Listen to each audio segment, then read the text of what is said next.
मेरे साथ मंत्री जावर सिंह खर्रा मौजूद हैं और चूंकि जावर सिंह खर्रा अपने बेबाक बयानों के लिए और खासकर जब विधानसभा में उनकी देखते हैं उनका रोल, तो विपक्ष के नेता भी कई बार भौचक्के के रह जाते हैं और कई बार मैंने देखा है अक्सर जावर सिंह जी सवाल लगते हैं तो आप बड़े सटीक जवाब देते हैं, सटीक जवाब ही नहीं देते, पूरे कंटेंट के साथ जवाब देते हैं।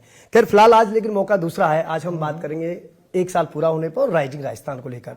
राइजिंग राजस्थान पर बड़ा फोकस आपका है, लगातार आपकी मुखिया जो हैं सरकार के सीएम भजनलाल शर्मा वो भी लगातार विदेशों के दौरे किए, दिल्ली मुंबई में समिट की, अच्छा अलग अलग आपके जिलों में समिट हुई, बड़ा एक फोकस इस पर किया जा रहा है। आपका विभाग, आपका महकमा क्योंकि बड़ा महकमा है, बहुत बड़ी उम्मीद इससे जुड़ी है, तो आपका राइजिंग राजस्थान से किस तरह के एमओ हुए हैं, कितने एमओ साइन हुए हैं और किस तरह की तस्वीर आपके विभाग की बदलने वाली है? देखिए, हमारे यहाँ नगरीय विकास विभाग में और स्वायत्त शासन में विशेष रूप से आवासों को लेकर जी जो बड़े निर्माण करता है उनका एक समिट हमने किया था और उसमें उस समय हमने 76,500 करोड़ रुपए के समझौता पत्रों पर हस्ताक्षर करवाए थे। अभी 9, 10, 11 को जब राइजिंग राजस्थान का कार्यक्रम होगा तो हम उम्मीद करते हैं कि हमारे विभाग का 1 लाख करोड़ रुपए से ऊपर समझौता पत्रों पर हस्ताक्षर हो जाएंगे जी। और 2025 में हम हमारे विभाग के साथ जितने भी समझौता पत्रों पर हस्ताक्षर होंगे उनको धरातल पर उतारने का काम शुरू करेंगे और धीरे धीरे 2025 में धरातल पर उतारने के बाद 2 साल या 3 साल में वो प्रोजेक्ट जब पूरे होंगे, उन प्रोजेक्ट के शुरू होने से लोगों को रोजगार के अवसर मिलेंगे, व्यापार बढ़ेगा, तो निश्चित रूप से राजस्थान की आर्थिक उन्नति और प्रगति होगी। बाकी पूरे प्रदेश के स्तर पर अगर देखें तो राज्य सरकार इस मामले में इतनी गंभीर है कि माननीय मुख्यमंत्री जी ने विदेशों में भी कार्यक्रम किए, देश के कई बड़े शहरों में भी कार्यक्रम किए और अब तक 25 लाख करोड़ रुपए से अधिक के समझौता पत्रों पर हस्ताक्षर हो चुके हैं। ये पहला मौका है जब राजस्थान सरकार ने माननीय भजनलाल जी के नेतृत्व में अपने कार्यकाल के पहले साल में निवेशकों को आमंत्रित करने का फैसला किया और उसी के अंतर्गत 9, 10, 11 को राइजिंग राजस्थान का समिट कार्यक्रम होने जा रहा है।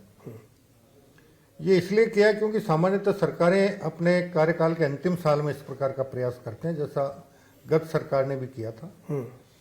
फिर उनके पास उनको धरातल पर उतारने का समय नहीं बच पाता है। गत सरकार ने जब निवेशकों को आमंत्रित किया और उसके लिए रिप्स 2022 जारी की, उसके नियम कायदे वो जारी नहीं कर पाए। अभी हमने रिप्स 2024 जारी भी कर दी, उसके नियम कायदे भी जारी कर दिए और उसके अलावा 9 विभिन्न क्षेत्रों के लिए नई नीतियां भी जारी कर दी, जिससे नियम कायदों में बहुत सारा सरलीकरण किया गया है। निश्चित रूप से निवेशक आकर्षित होंगे। हम बड़े से लेकर छोटे निवेशक तक हर स्तर के निवेशकों को आकर्षित कर राजस्थान में निवेश करवाने के लिए प्रयत्नशील हैं और निश्चित रूप से आने वाले 2-3 साल में राजस्थान की आर्थिक उन्नति और प्रगति इतनी तेजी के साथ आगे बढ़ेगी। जब नए उद्योग लगेंगे, नए निर्माण होंगे, इंफ्रास्ट्रक्चर डेवलपमेंट होगा, तो निश्चित रूप से यहाँ रोजगार के अवसर भी उपलब्ध होंगे, राज्य की आर्थिक स्थिति बेहतर बनेगी और उसके जरिए विकास कार्यों को भी तेजी से गति देकर पूर्ण करने में राज्य सरकार को सफलता प्राप्त होगी। एक बड़ी घोषणा जावर सिंह जी विधानसभा में की है हाईटेक सिटी की। एक हाईटेक सिटी आप बनाने जा रहे हैं, क्या इस राइजिंग राजस्थान के दौरान हाईटेक सिटी को लेकर कुछ एमओयू साइन होंगे या उसको कोई गति मिलेगी, ऐसी कोई प्लानिंग है आपकी?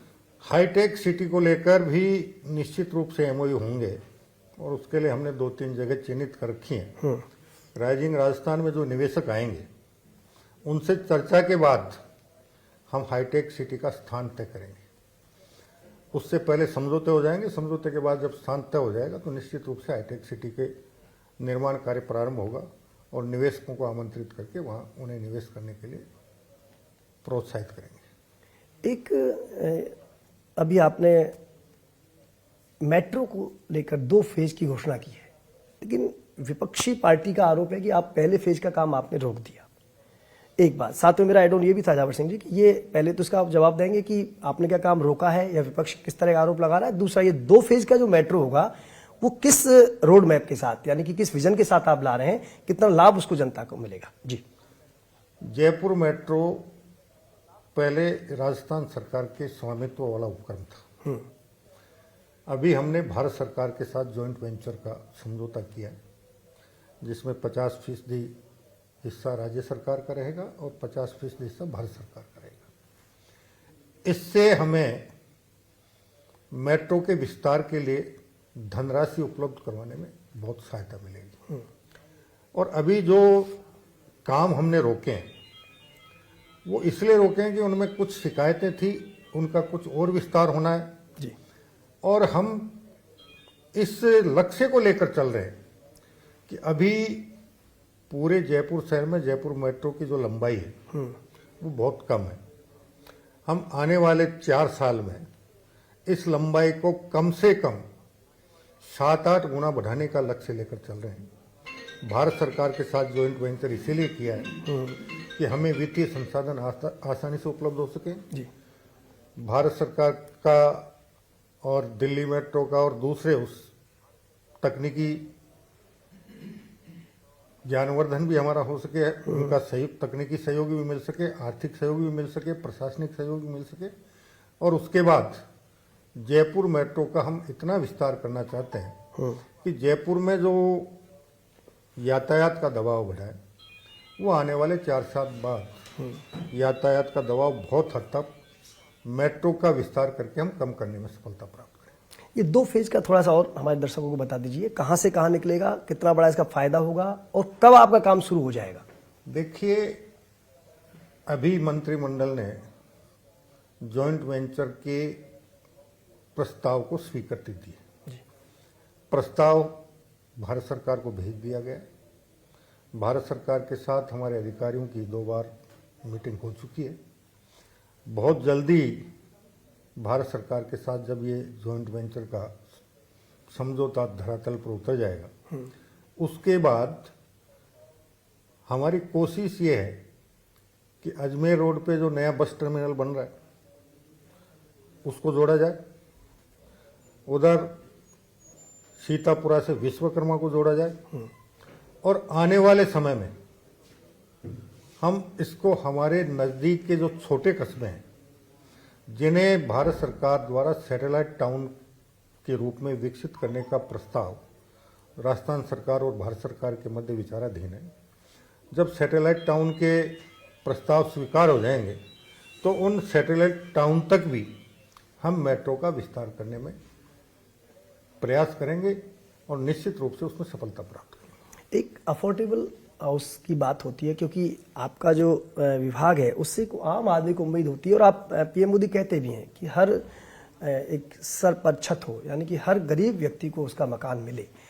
एक स्कीम का मैं जिक्र कर लेता हूं, मुख्यमंत्री आवास योजना जो चल रही है आपकी, पिछली सरकार में मैंने खुद ने कई ऐसी तस्वीरें देखी कि आपने पैसा ले लिया, पैसा उठा लिया, रेरा में रजिस्ट्रेशन तक नहीं हुआ उसका, अब तक काम नहीं हुए। आप देखिए मंत्री जी, आलम यह है कि लोग अब भी दर दर की ठोकरें खा रहे हैं कि ना तो आप उनको घर दे रहे हो और उनको बैंक उनकी हर महीने किस्त आ रही है। ये शायद आप तक भी ऐसी चीजें पहुंची होंगी। आज ही हमने रुडसिको के संचालक मंडल की बैठक ली थी और संचालक मंडल की बैठक में मैंने अधिकारियों को निर्देशित किया है कि पूरे प्रदेश में जहां जहां भी जन आवास की योजनाएं चल रही हैं उनकी वास्तविक स्थिति क्या है उसका भौतिक सत्यापन करवाकर जी 1 महीने 1.5 महीने में उसकी रिपोर्ट प्रस्तुत करें। उसमें कम से कम एक लेखा संबंधी अधिकारी साथ हो, एक तकनीकी अधिकारी हो और एक प्रशासनिक अधिकारी 3 अधिकारी मिलकर जितने प्रोजेक्ट 2015 से अब तक स्वीकृत हुए थे उनकी वास्तविक स्थिति क्या है, कितने में निर्माण पूरा हो गया, कितने में पूरी गुणवत्ता का निर्माण हो गया, कितने में आवास आवंटित हो गए, कितने में आवास आवंटित नहीं हुए, कहीं जो निर्माता था, प्रमोटर था और आवेदक थे, उन्होंने प्रमोटर ने आवेदकों के बैंक से टाई अप करवा के उनका ऋण स्वीकृत करवाया और फिर प्रमोटर में और बैंक में किसी प्रकार का कोई विवाद होने की वजह से कई आवेदकों को परेशानी हो रही है, उन्होंने अपनी पूरी किस्तें जमा करवा दी। इस प्रकार के जितने भी प्रकरण थे उस पर आज विस्तार चर्चा करके उनको निर्देश दिया गया कि 3 सदस्यीय कमेटी के माध्यम से पूरे प्रोजेक्टों का भौतिक सत्यापन करवाकर प्रमोटर से भी बात की जाए, बैंकिंग संस्था में कहीं कुछ हुआ है तो संबंधित बैंक से भी बात की जाए और उसमें जो आवेदक हैं उनसे भी कुछ लोगों से चर्चा परिचर्चा करके तीनों की क्या कठिनाइयां हैं, किस प्रकार की कठिनाइयां हैं, उनका क्या निराकरण हो सकता है, एक एक मुद्दे पर विस्तृत रूप से चर्चा कर एक सारगर्भित रिपोर्ट वो प्रस्तुत करें ताकि हम उस पर सकारात्मक निर्णय लेकर जितनी भी कठिनाइयां हैं उनका निराकरण करवाकर प्रोजेक्टों को पूरा करवाकर और जो आम गरीब आदमी ने आवास प्राप्ति की आशा में आवेदन करके किस्तों के माध्यम से पैसा जमा कराए उनको हम आने वाले 2025 में आवास आवंटित करवाकर कब्जा दिलवाने में सफलता प्राप्त करें। मंत्री जी, एक इसी से जुड़ा हुआ सवाल अतिक्रमण का आता है सामने और कई बार आपने तो एक बड़े मुद्दे को यहाँ बहुत ज़्यादा जिक्र करने की जरूरत भी नहीं है, लेकिन सबको पता है कि कैसे लगातार सरकारें आती रहीं जाती रही लेकिन वो खाली नहीं करा पाई। वो एक मात्र उदाहरण हो सकता है, लेकिन ऐसे बहुत उदाहरण हैं। दबंगों का ज़मीन पर कब्जा करना, या फिर कई बार देखने को मिलता है, कई बार ऐसी मिलीभगत सामने आती है कि गलत निर्माण हो रहा है, तब तो आंखें बंद करके अधिकारी बैठ जाते हैं, फिर एक शिकायत भी उनको प्राप्त हो जाती है, फिर उस पर आप कार्रवाई कर देते हैं। कई बार ये तस्वीर भी आती है कि वहाँ नोटिस चस्पा दिया कि इस पर निर्माण नहीं होता है, निर्माण शुरू हो जाता है। तो ये जो पूरा एक जाल है मंत्री जी, क्योंकि ये तोड़ना आसान तो नहीं है, क्योंकि लगातार लंबे समय से इस तरह का गहरे में व्याप्त हो गया है सिस्टम में और लगातार चल रहा है, एक सिस्टम क्रिएट हो गया है, लोगों ने इसको अपना एक धंधा बना लिया, रोजी रोटी का मतलब जरिया बना लिया इस कहे हुए कथित भ्रष्टाचार को, और इसमें आम आदमी पिसता है बुरी तरह से। तो अतिक्रमण ना हो और इस तरह की जो मिलीभगत कई बार आपके विभाग की और लोगों की जो भूमाफियाओं को मिलती है और उसका खामियाजा भुगतना पड़ता आम व्यक्ति को, वो ना भुगतना पड़े, इसके लिए आपकी तरफ से क्या प्रयास किए जा रहे हैं? देखिए, मेरे आने के बाद लगातार जहाँ जहाँ बड़े अतिक्रमण हुए हमने हजारों करोड़ रुपए की जमीन अतिक्रमण मुक्त करवाई। 2-3 बड़े प्रकरण थे, उनमें भी हमने माननीय उच्च न्यायालय और उच्चतम न्यायालय तक में प्रभावी पैरवी करवाकर सफलता प्राप्त की है। अभी मैंने जेडीसी से भी चर्चा की थी, मेरे प्रमुख शासन सचिव से भी इस मामले में चर्चा हुई है और हम राइजिंग राजस्थान और प्रधानमंत्री जी के दौरे के बाद बैठकर हमारे सभी शहरों में जितनी सरकारी भूमि अतिक्रमण की भेंट चढ़ी है उसमें से बहुत सी ऐसी हैं जहां पिछले 5-6 साल में पूरी की पूरी बस्तियां आबाद हो गई। बहुत सी ऐसी है जिनमें 4 दीवारी या दूसरे तरीके से निर्माण होकर कब्जे हो गए। उनको किस प्रकार हम वापस सरकार के कब्जे में ले सकते हैं, या जिन लोगों ने बस्ती बसा ली, बस्ती बसाने वाले के खिलाफ कार्रवाई करते हुए उनसे क्या शुल्क लेकर उसको नियोजित तरीके से करने के लिए क्या कदम उठाए जा सकते हैं, इस पे हम निश्चित रूप से एक कमेटी बनाकर विचार करने के बाद अगर हमें कहीं नियमों में संशोधन की आवश्यकता होगी तो हम वो भी करके कोशिश ये करेंगे कि हमारी भूमियां अतिक्रमण की भेंट नहीं चढ़े और गरीब आदमी भूमाफियाओं के चक्कर में आकर अपने आप को आर्थिक रूप से बर्बाद नहीं करें। इसके लिए हम जन जागरूकता फैलाने का, जनता को जागरूक करने का भी प्रयास करेंगे और उसके साथ साथ हमारे स्थानीय निकायों के स्तर पर हम नई कॉलोनियां विकसित करने का भी एक समयबद्ध कार्यक्रम तय करने की दिशा में आगे बढ़ रहे हैं। एक आपका बड़ा मुद्दा जो पूरे देशव्यापी मुद्दा है, क्योंकि पीएम मोदी ने खुद ने घोषणा भी की है और काम भी शुरू हो गया उस पर, वन नेशन वन इलेक्शन। और उससे पहले आपकी सरकार वन स्टेट वन इलेक्शन का दावा कर चुकी है और तैयारी भी हो रही है। लेकिन आपके सामने एक बड़ी चुनौती रहेगी खर्रा साहब कि निकायों के चुनाव, कई निकायों के चुनाव में साल का अंतर है, 6 माह का अंतर है, कैसे उसको समायोजित करेंगे और क्या आप वन इलेक्शन वन स्टेट लागू कर पाएंगे? यानी कि इस दिशा में काम हो रहा है, चुनाव होंगे। हमारे निकायों के कार्यकाल में लगभग 1.25 साल का अंतर है। कुछ निकायों का कार्यकाल पूर्ण हो गया जिनमें प्रशासक लगा दिए गए। हमने सीमा विस्तार और वार्डों के पुनर्गठन का कार्यक्रम जारी कर दिया है। हमने विधि विशेषज्ञों से इस बारे में राय मशवरा कर रहे हैं। हमारे एडवोकेट जनरल से भी हम इस दिशा में वार्ता करके कैसे क्या किया जा सकता है कि एक राज्य एक चुनाव हो, बिना किसी वैधानिक बाधा के पूर्ण हो सके, इस दिशा में विचार चल रहा है। और जैसे ही विधिक राय आ जाएगी उसके बाद हम इस मामले में कोई न कोई ऐसा निर्णय करेंगे जो जनहित में होगा। नहीं, लेकिन सरकार फिलहाल इस तैयारी में है कि? बिल्कुल, हम इस तैयारी में है और इसीलिए हमने इस दिशा में आगे बढ़ने के लिए विधिक राय की प्रक्रिया शुरू कर दी है। और जैसे ही विधिक राय आ जाएगी हम इस दिशा में आगे कदम बढ़ा देंगे। एक मतलब क्योंकि साल भर का जिक्र मैं कर रहा था, ये तमाम जो, क्योंकि आपका डिपार्टमेंट बिल्कुल जनहित से जुड़ा हुआ है, समस्याएं आम आदमी को आती हैं, घर का सपना वो देखता है और आपके ऊपर जिम्मेदारी भी होती है। एक साल में अगर हम बात करें, आप कौन सी उपलब्धि हमारे सच बेदरक के दर्शकों को बताना चाहेंगे कि एक साल में आपके विभाग की ये उपलब्धियां रही और आगे आपका ये विजन रहेगा? देखिए, पिछले एक साल में हमारे विभाग ने पिछले 5 साल में जितनी अराजकता हुई थी उसको समाप्त करने में, नगरीय निकायों की जो आर्थिक स्थिति बिल्कुल अस्त व्यस्त कर दी गई थी। किसी निकाय का कुल आमदनी थी मान लीजिए 1 करोड़ रुपया और वहाँ 10-10 करोड़ रुपए के टेंडर करके काम करवा दिए गए थे, उनको भी हमने बहुत हद तक नियंत्रित किया है। और अब हमारा फोकस इसमें रहेगा, सबसे पहले आर्थिक अनुशासन रहे,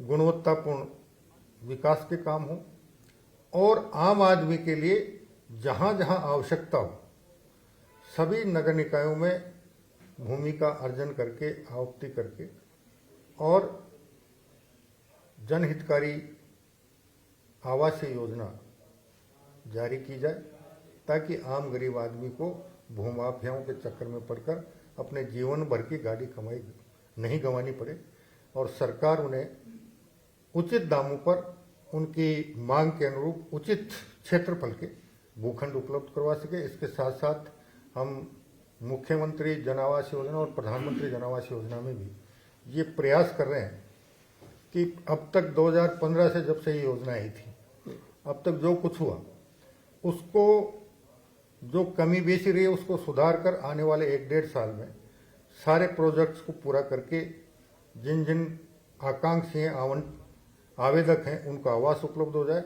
और जो नए प्रोजेक्ट अब हम शुरू करेंगे वो इस शर्त के साथ करेंगे कि अगर समयबद्ध तरीके के साथ समयबद्ध समय में उसने निर्माण पूरा नहीं किया या गुणवत्तापूर्ण निर्माण नहीं किया तो हम उसके खिलाफ सख्त से सख्त कार्रवाई करते हुए किसी दूसरी एजेंसी के माध्यम से उसे डिबार करते हुए निर्माण पूरा करके आम आदमी की आशाओं आकांक्षाओं के अनुरूप आवास उन्हें उपलब्ध करवाने में सफलता प्राप्त करें। मंत्री जी, आपकी उपलब्धियों की बात आपने की, लेकिन विपक्ष आप पर कह रहा है कि उपलब्धियां तो कैसे पूरी करेंगे? कभी मंत्री की और अधिकारी की नहीं बन रही है, कभी सरकार के बीच में मंत्रियों की आपस में नहीं बन रही है, ये विपक्ष आप पर आरोप लगाता है। हमारे यहाँ तो सबसे बन रही है। ऐसा कोई प्रकरण अब तक तो आया नहीं कि हमने कुछ चाहा अधिकारियों ने नहीं किया या अधिकारियों ने जो सुझाव अच्छे दिए उसको हमने स्वीकार नहीं किया। हमारे यहाँ बिल्कुल सब कुछ संतुलित चल रहा है। आपस में मंत्रियों में सब ठीक ठाक है? मेरा तो सभी मंत्रियों के साथ ठीक है। आपका किसी से नहीं है? मेरा किसी से कोई नहीं। एक मंत्री जी, अभी इन दोनों जो सियासत की हम बात कर रहे हैं, तो खैर आपके लिए तो अच्छी खबर है क्योंकि चुनाव में आप बड़े 5 सीटें जीत कर आए हैं और एक उपचुनाव में रिकॉर्ड बनाया है आपने, क्योंकि जनरली उपचुनाव आपके पक्ष में जाता नहीं है। लेकिन मैं इससे एड ऑन एक चीज़ पूछना चाहता हूँ कि एक नारा लगा देश में, उत्तर प्रदेश से हुआ था, बटोगे तो कटोगे। आप कितने सहमत हो इससे? देखिए, मैं आपको एक कहानी के माध्यम से समझा देता हूँ। जी। एक बुजुर्ग व्यक्ति था, चाहे वो किसान मान लो, मजदूर मान लो, आम आदमी मान लो, उसके 5 संतानें थी। बुजुर्ग के दिमाग में आया कि मेरे मरने के बाद इनका क्या होगा, ये एक रह पाएंगे या नहीं रह पाएंगे। तो एक दिन उसने 5 को बुलाया और उनसे कहा कि भैया तुम 2-2 लकड़ियां चुन के लाओ जंगल से। 5 भाई जंगल में गए, 2-2 लकड़ियां चुन के लिए। फिर उसने उनको एक एक लकड़ी देते हुए कहा भाई तोड़ो, और उन्होंने एक एक लकड़ी बहुत आसानी से तोड़ दी। जी। फिर उसने 5 भाई पुत्रों द्वारा जो दूसरी लकड़ी लाई गई थी, 5 लकड़ियों का एक गट्ठर बनवाया और 5 भाइयों को कहा अब पहले तो अकेले प्रयास करो और फिर मिलकर तोड़ दो। तो न तो कोई अकेला तोड़ पाया और न 5 भाई मिलकर तोड़ पाया। यही सार है, बटोगे तो कटोगे। लेकिन विपक्ष तो और एक रहोगे, सेफ रहोगे। सेफ रहोगे। लेकिन विपक्ष तो कहता है आप बांटने की राजनीति कर रहे हैं। बांटने की राजनीति, अगर कभी आपके पास समय हो तो मैं जो 100 साल का स्वतंत्रता संग्राम का कालखंड रहा है, उसमें कब कब कहाँ कहाँ क्या क्या हुआ बताऊंगा, तो आपको असलियत पता चल जाएगी कौन बांटने में लगा रहा और कौन जोड़ने में लगा रहा। ये तुष्टीकरण की नीतियां इस देश को गर्त में ढकेलती रही। आज आज़ादी हमें 1947 में जिस भी रूप में मिली, हमारे आगे पीछे के 5 साल में 1 दर्जन से ज़्यादा देश विश्व में आज़ाद हुए थे। वो आज किस मुकाम पे हैं और भारत किस मुकाम पे है, अगर आप इसका अंदाज़ा लगाओगे और उसके कारण खोजोगे। जापान जो पूरी तरह से बर्बाद हो गया था, जिसमें पहला अणुबम गिरा था हिरोशिमा नागासाकी पर, वो आज किस स्थिति में है। जर्मनी जो पूरी तरह बर्बाद हो गया था, वो किस स्थिति में है। फ्रांस जो पूरी तरह बर्बाद हो गया था, वो किस स्थिति में है। चाइना हमारे बाद आज़ाद हुआ, वो आज किस स्थिति में है और हम किस स्थिति में हैं। अगर हम बिना किसी द्वेष के इनका सही रूप में आकलन करेंगे तो आपको पता चल जाएगा कि भारत के पिछड़ने का क्या कारण रहा है। और अगर ये तुष्टीकरण नहीं होता, और जो लोग बात करते हैं संविधान की, बिल्कुल, अच्छा मैं पूछने वाला था आपसे। संविधान की धज्जियां या लोकतंत्र की धज्जियां सबसे पहले 1946 में उड़ाई गई थी, जब ब्रिटिश क्राउन ने ये कहा कि हम बहुत जल्दी भारत छोड़कर जाने वाले हैं, लेकिन सत्ता का हस्तांतरण उसको करके जाएंगे जो अखिल भारतीय कांग्रेस कमेटी का राष्ट्रीय अध्यक्ष होगा। कांग्रेस की हिम्मत नहीं हुई महाधिवेशन बुला लें, क्योंकि महाधिवेशन में तो किसी एक की चलती नहीं है। जनता का जो बहुमत होता है, जैसा नेताजी सुभाष चंद्र 2 बार राष्ट्रीय अध्यक्ष बने, उस समय सारे नेताओं के विरोध के बाद बन चुके थे। उस समय के जो प्रांत थे कांग्रेस के हिसाब से, उनके प्रदेश अध्यक्षों को बुलाया गया 15, और जिस व्यक्ति के पक्ष में एक मत नहीं है उसे एक व्यक्ति विशेष के हस्तक्षेप के बाद राष्ट्रीय अध्यक्ष घोषित किया गया। पहली बार लोकतंत्र का गला वहां उठा गया। और आजादी के बाद संविधान के साथ जितना खिलवाड़ हुआ, अगर पहला आजादी के बाद जो सेना जीप कांड घोटाला हुआ और जो इंग्लैंड में उस समय के हाई कमिश्नर ने ये कांड किया था, आपकी जानकारी के लिए बता दूं, उसे बाद में इंग्लैंड से हटाकर भारत बर्खास्त करके बुला लिया गया। कुछ समय ठंडे बस्ते में डाला गया और उसके बाद उसको संसद में लाया गया। और 1962 के भारत चीन युद्ध के समय वो देश का रक्षा मंत्री था, जिसकी वजह से भारत की सबसे शर्मनाक हार उस युद्ध में हुई। अगर वो संविधान की बात करते हैं तो मैं समझता हूँ कि इससे बड़ा मजाक दुनिया में दूसरा कोई नहीं हो सकता, जिसने हर कदम पर संविधान के साथ खिलवाड़ किया हो। कितने राज्य सरकारें उस कालखंड में बर्खास्त हुई, आपातकाल किसने लगाया, भ्रष्टाचार को संरक्षण किसने दिया? क्या संविधान ये कहता है कि भ्रष्टाचार को संरक्षण दो?